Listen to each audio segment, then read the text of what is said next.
A partir de la hora nona, es decir, las 3 de la tarde del Jueves Santo, entramos oficialmente en el Triduo Pascual. El Triduo son estos 3 días santos en donde la Iglesia acompaña a Cristo en su pasión, muerte y resurrección. Y hay muchas meditaciones de nuevo ahí afuera que nos pueden ayudar. Y podríamos meditar sobre el servicio a los demás, el besar los pies de aquellos a quienes servimos, el mandamiento del amor, la institución de la Eucaristía, la institución del orden sacerdotal. Pero yo hoy quiero hablarte de la Eucaristía y el misterio eucarístico para comprender el misterio de la sexualidad humana. Yo soy Mapi Aldana y esto es Somos Suyos. Bienvenidos a otro video, espero que esta pequeña reflexión les pueda ayudar un poco a preparar el corazón para este Triduo Pascual, especialmente para el Jueves Santo. Y hay algo que tengo en el corazón que quería compartirles y sé que el título de este video puede ser un poco polémico, la Eucaristía y la sexualidad. Y es que hace 2 años compartí esta misma reflexión en un post en Instagram y aprovecho para dejarte aquí las cuentas de Instagram, mi cuenta personal y los lugares en donde puedes encontrar más información para caminar en una sanación de tu sexualidad, de tu corazón y aprender más de teología del cuerpo. Pero sí, hace 2 años, justo en Semana Santa, compartí en el Instagram de Somos Suyos un post con una reflexión sobre la Eucaristía y la sexualidad. Y muchos se escandalizaron, aunque muchos otros no, porque tienen un amplio conocimiento de teología del cuerpo y una mirada distinta y limpia para ver aquello que Dios ha creado. Muchos otros no, porque pareciera escandaloso hablar de Eucaristía, entendiendo la sacralidad de quien estamos hablando, que es Dios mismo, el santo, el puro, el inmaculado. Y es escandaloso escuchar esto al lado de la palabra sexualidad, porque de alguna manera seguimos entendiendo la sexualidad humana como algo sucio, dañino y pecaminoso, porque no somos capaces de ver a Dios en su creación y pensamos que de alguna manera la sexualidad es algo impuro, que se inventó Satanás, porque aparentemente muchos creen que Satanás crea cosas y no han comprendido, como dice nuestro credo, que Dios es el único creador de todo lo que existe, de nuestra realidad corporal, de nuestra esencia en alma y cuerpo. Y nos es dificilísimo comprender que ese Dios que es santo nos creó a su imagen y semejanza como seres sexuados. Y vemos entonces la sexualidad a través de un lente de puritanismo, de escrúpulos, de rigorismo.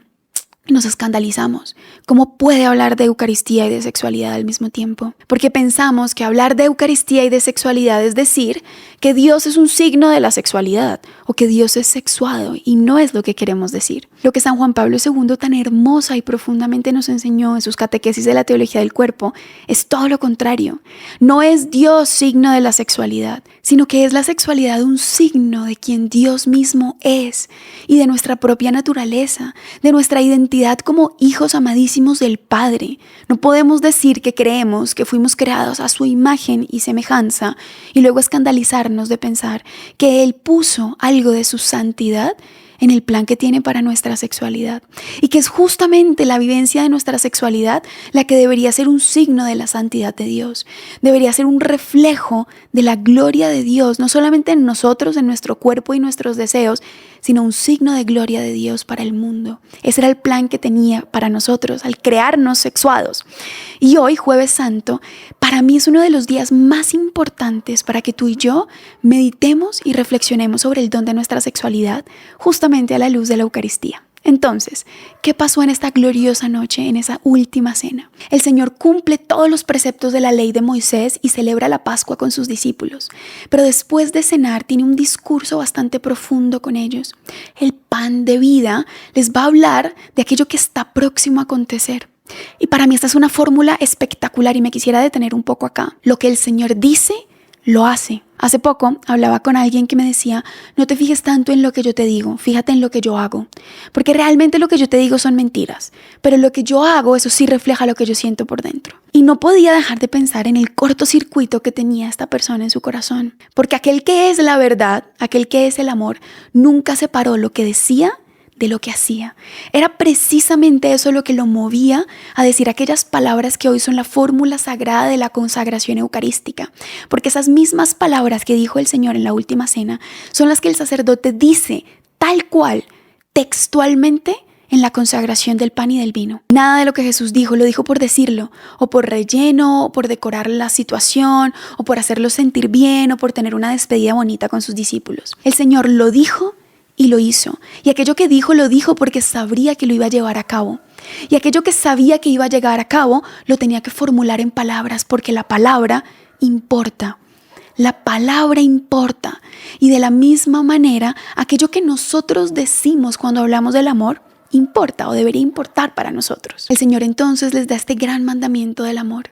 Un mandamiento nuevo les doy, que se amen los unos a los otros como yo los he amado. A diferencia de la antigua ley, el parámetro del amor ahora seré yo. No tienen que pensar cuál es el amor de Dios o cómo debo amar o cómo estoy llamado a expresar este amor. No, el parámetro del amor que tú estás llamado a vivir es el amor que yo he tenido por ti. Cristo mismo es el arquetipo del amor humano y el amor divino en un solo corazón, en una sola carne, en una sola sexualidad. ¿Y a qué me refiero con esto? El Señor resignifica la Pascua y les dice: el Cordero soy yo. Y mucho antes ya lo había dicho, si nos vamos al Evangelio de Juan, en el discurso del pan de vida que tanto escandalizó a otros. El que come mi carne y bebe mi sangre tiene vida eterna y yo lo resucitaré en el último día. Mi carne es verdadera comida y mi sangre es verdadera bebida. Y muchos dijeron: qué palabras tan duras, ¿quién puede entenderlas? Muchos se fueron, dieron media vuelta y lo dejaron solo. Muchos no comprendieron lo que él quería decir cuando hablaba de la entrega de su cuerpo, a la que todos estábamos llamados a ir, a recibirlo, alimentarnos de él y hacernos uno solo con él. Muchos se escandalizaron de estas palabras y hoy en día muchos también nos escandalizamos del mandamiento del amor, porque las palabras centrales del Señor en la última cena fueron: este es mi cuerpo que se entrega por vosotros. Jesús no está diciendo: esto es algo que yo tengo y te lo dejo, espero que te ayude. Yo soy Dios altísimo, yo me voy, pero ahí te dejo mi cuerpo, espero que te ayude. Si no, entonces no tendría sentido la resurrección. Cuando el Señor habla de la entrega de su cuerpo, habla de la entrega de Él mismo y nos enseña que el principio que San Juan Pablo II nos recuerda en la teología del cuerpo, y es que el cuerpo no es algo que yo tengo, el cuerpo es quien yo soy. Y por eso Cristo es capaz de decir: este cuerpo que se entrega por ti, soy yo mismo. Es decir, al entregar mi cuerpo, me entrego yo. No puede haber una entrega del cuerpo separada de la entrega de la persona misma. Por eso en el misterio eucarístico, en la entrega eucarística del Señor, comprendemos el misterio de la sexualidad humana como misterio de entrega, donación de la persona misma a través del cuerpo. Y no solamente la entrega del cuerpo para los esposos en el sacramento del matrimonio cada vez que se unen en el acto conyugal, sino la entrega propia del cuerpo que hacemos constantemente tú y yo en todos los actos de amor a los que estamos llamados a entregarnos. No hay otra manera de amar que no sea con el cuerpo. Todo nuestro cuerpo es signo de nuestra persona. Y el Señor mismo nos enseña este Jueves Santo en la última cena la única manera digna de vivir, y es entregándonos en este cuerpo, sirviendo en este cuerpo, amando en este cuerpo, postrándonos para besar los pies de aquellos a quienes servimos en este cuerpo, con estos labios, con estos ojos, con estas manos, con todo nuestro ser. Esa es la entrega del cuerpo.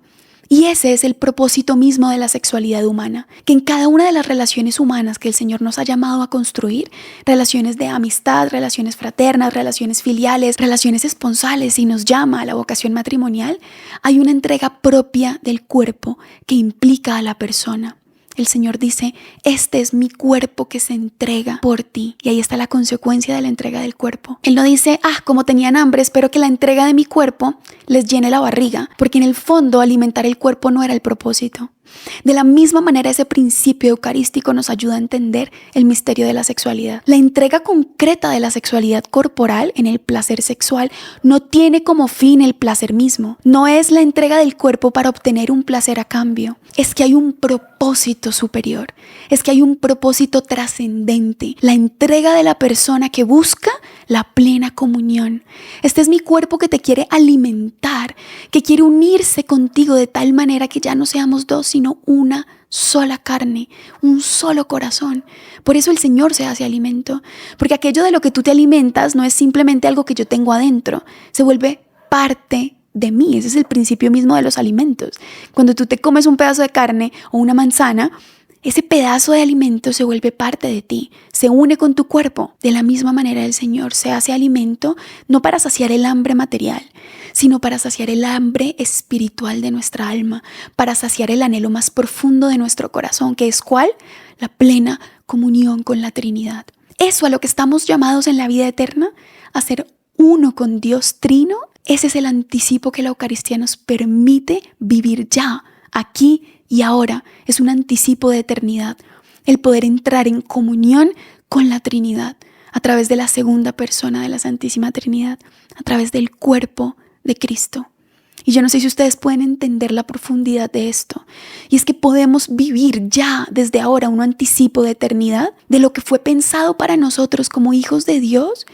Eso que nos espera en la escatología, en la vida eterna, lo podemos vivir anticipadamente ya gracias a la entrega del cuerpo de Cristo. ¿Qué hay detrás de la sexualidad entonces? ¿La búsqueda egoísta del placer?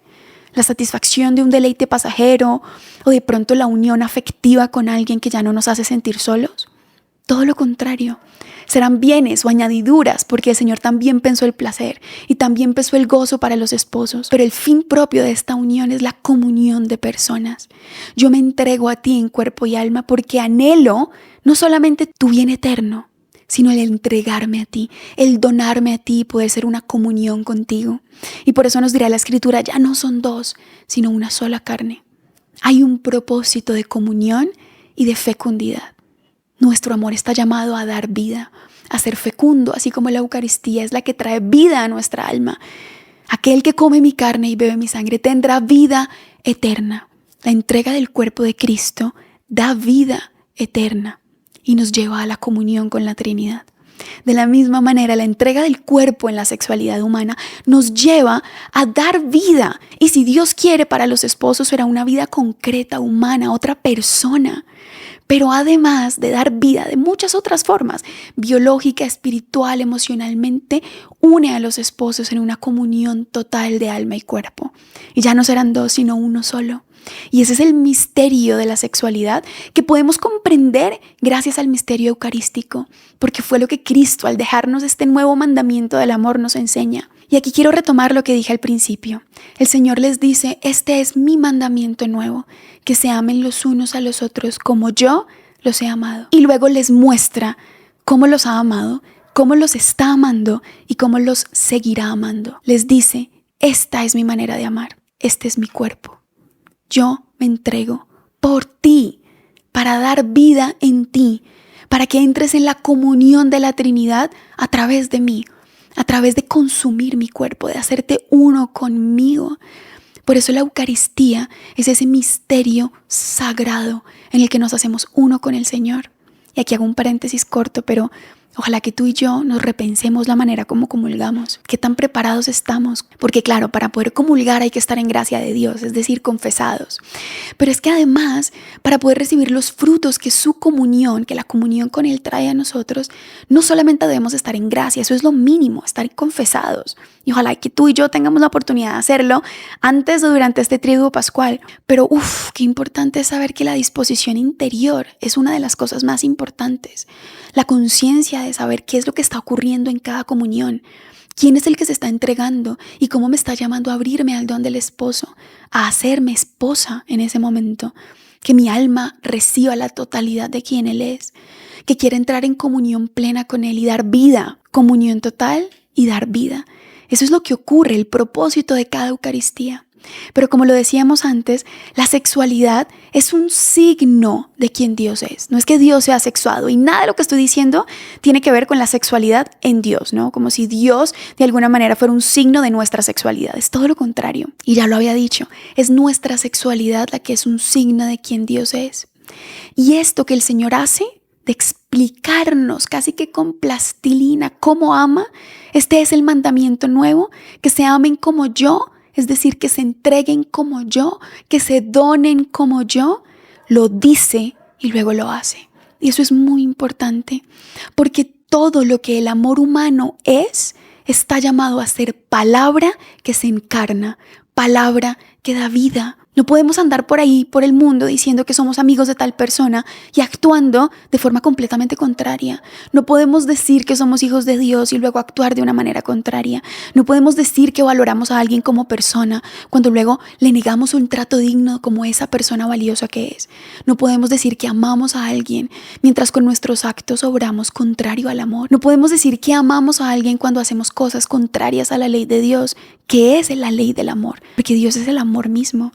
Por eso, la inmoralidad sexual contradice no solo la ley divina, sino quien Dios mismo es y quien nosotros estamos llamados a reflejar. La inmoralidad sexual rompe el significado sagrado de lo que la sexualidad debía manifestar y convierte el cuerpo, el amor, los afectos y las palabras en signos mentirosos, porque ya no expresan aquello que significan. Yo no te puedo decir con mi cuerpo que te estoy amando, que me estoy entregando a ti en comunión para dar vida, si nuestra unión no es una unión de cara a Dios, si estamos en pecado, si no estamos en gracia, si nuestra unión no va a dar vida. Y piensen, esto se vive en la sexualidad genital, pero también en todas las demás relaciones que nosotros tenemos, construimos y queremos llegar a construir. Lo que el Señor dijo, lo hizo. Y esas palabras que escucharon los discípulos en la última cena, este es mi cuerpo que se entrega, esta es mi sangre derramada, horas más tarde ya no las escucharán de su boca, las verán con sus ojos, verán el cuerpo que se entrega y la sangre que se derrama. Fuimos creados a imagen y semejanza de ese amor, un amor que dice y hace aquello que dice, un amor que expresa con toda el alma, con todo el cuerpo, con todos los afectos, con todo el deseo, aquello que el amor es, que lo dice. Y eso que dice se encarna en su vida, se encarna en la manera como mira, la manera como abraza, la manera como se postra y sirve a los demás, la manera como perdona y la manera como asume su vocación concreta en el sacerdocio, en la vida consagrada, en el matrimonio. Como el cuerpo se desnuda y se entrega en el matrimonio para expresar efectivamente el amor que ya se prometieron en el altar. Porque eso hacen los esposos. Lo que dicen en el altar, este soy yo que me entrego a ti totalmente y te recibo a ti totalmente. Eso que dicen, luego van y lo hacen. En el lecho conyugal encarnan los votos matrimoniales. Y por eso no hay sacramento sin votos y sin encarnación de los votos, es decir, sin la consumación del acto. Las dos cosas son igualmente importantes, la palabra empeñada y la carne entregada.